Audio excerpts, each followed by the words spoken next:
জুয়া প্রতিরোধ অধ্যাদেশ 2026-এর খসড়া ও নীতিগত চূড়ান্ত অনুমোদন হয়েছে।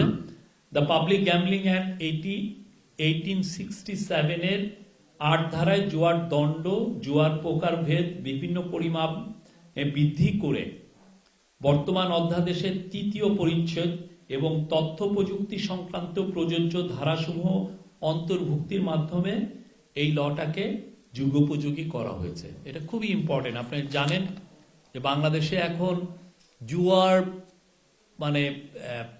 মানে অনলাইনে ছড়িয়ে গেছে।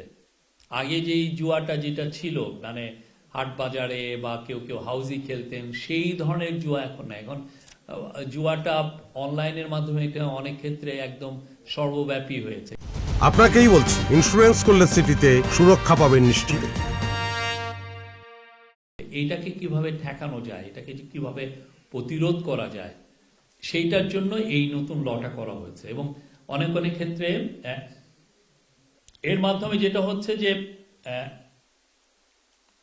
আপনি ডিজিটাল ডিভাইসের মাধ্যমে, টোটালাইজারের মাধ্যমে দূরবর্তী জুয়া ও অনলাইন জুয়া সামগ্রী, বাজি, পণ, বেটিং, বাজিকর, বুকমেকার, ম্যাচ ফিক্সিং বা স্পট ফিক্সিং, লটারি, হাউজি, সর্বমোট 19টি প্রত্যয়ের সংজ্ঞায়ন করা হয়েছে।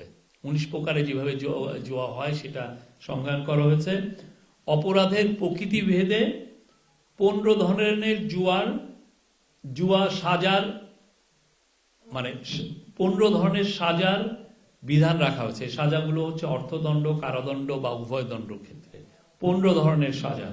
সর্বোচ্চ অর্থদণ্ড রাখা হয়েছে 10 লাখ টাকা, সর্বোচ্চ কারাদণ্ড রাখা হয়েছে 5 বছর।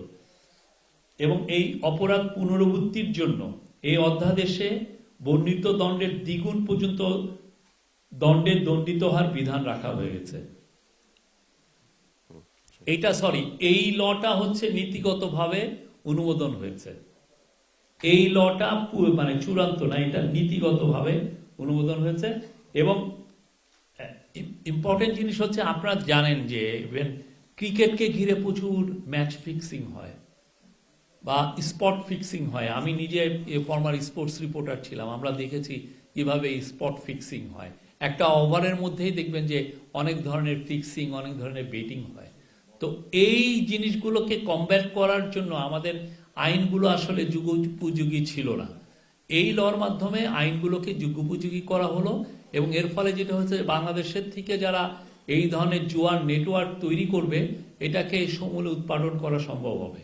এবং এর বিরুদ্ধে যথেষ্ট শক্তিশালী ল করা হয়েছে, পিউনিটিভ মেজার নেওয়া হয়েছে, যাতে এইটাকে প্রতিরোধ করা যায়।